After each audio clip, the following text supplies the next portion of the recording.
الدنيا دار من لا دار له، ومال من لا مال له، ولها يجمع من لا عقل له. من اشتاق للجنة هجر الشهوات واللذات في الدنيا. الدنيا كالحلم تمر مر السحاب، ساعة من زمن ثم تنقضي، ألا إنها رحلة بدأت وسوف تنتهي. هب الدنيا تساق إليك عفوا، أليس مصير ذلك إلى انقضاء؟ هب الدنيا تساق إليك عفوا، أليس مصير ذلك إلى انتقال؟ وما دنياك إلا مثل ظل أظلك حينا ثم آذن بالزوال.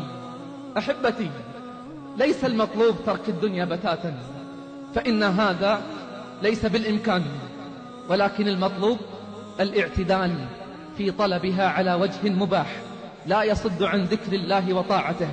قال سبحانه: يا أيها الذين آمنوا لا تلهكم أموالكم ولا أولادكم عن ذكر الله ومن يفعل ذلك فأولئك هم الخاسرون. وقال: يا أيها الناس اتقوا ربكم واخشوا يوما لا يجزي والد عن ولده ولا مولود هو جاز عن والده شيئا إن وعد الله حق فلا تغرنكم الحياة الدنيا ولا يغرنكم بالله الغرور. لو لم يكن في الدنيا عيب إلا أن أهلها يموتون لكفاها. بكى أحد الصالحين عند موته فقيل له: ما يبكيك؟ فقال: أبكي أن يصوم الصائمون ولست فيهم، ويذكر الذاكرون ولست فيهم، ويصلي المصلون ولست فيهم. انظر على ماذا يبكون.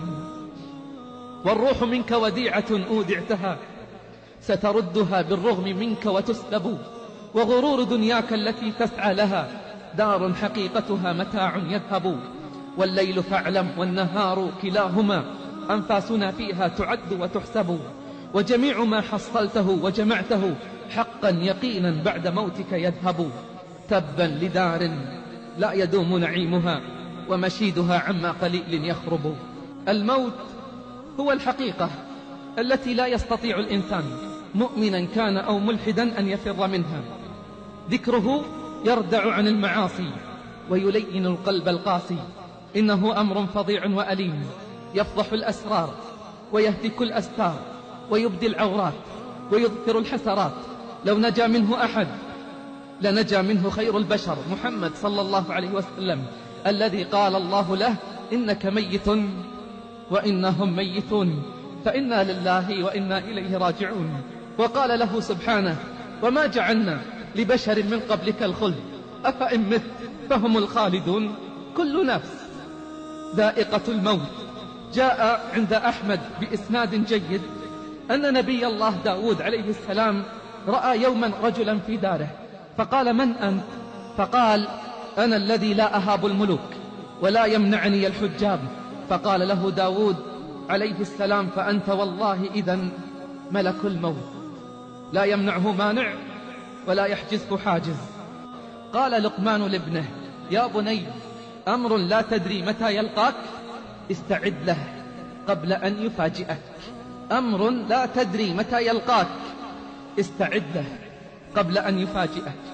فكيف بك إذا نزل بك مرض الموت وحلت ساعة الاحتضار ووقف أبوك المشفق بجوارك وأمك الحنون وأولادك الصغار والكبار من حولك قد أحاطوا بك إحاطة السوار بالمعصم، ينظرون إليك بعين الرحمة والعطف والشفقة، قد سالت دموعهم وحزنت قلوبهم، يرجون لك الشفاء ويتمنون لك البقاء، ولكن هيهات هيهات حيل بينهم وبين ما يشتهون.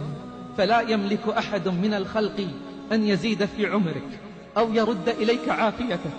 إن الذي أعطاك الحياة بلا اختيار منك هو الذي يسلبها منك، فلله ما أخذ وله ما أعطى وكل شيء عنده بمقدار. إنا لله وإنا إليه راجعون. قال رجل لداود الطائي: أوصني. قال: عسكر الموت ينتظرونك. قال: أوصني. قال: عسكر الموت ينتظرونك. كان مالك بن دينار يقول: والله لو استطعت ألا أنام ما نمت. فقيل له: لماذا يا أبا يحيى؟ قال أخشى أن يأتيني ملك الموت وأنا نائم، ولا أريد أن يأتيني إلا وأنا على عمل صالح، فلله درهم. لكن قل لي بالله العظيم كيف ستكون الخواتيم؟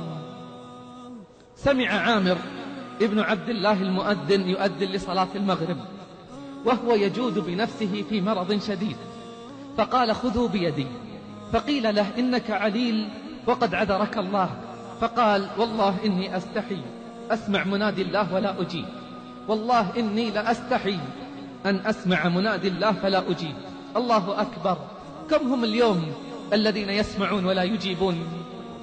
فدخل في صلاة المغرب فركع مع الإمام ركعة ثم مات، ركع مع الإمام ركعة ثم مات. قل لي بالله العظيم كيف يبعث يوم القيامة؟ يا قومنا أجيبوا داعي الله وآمنوا به يغفر لكم من ذنوبكم ويجركم من عذاب أليم.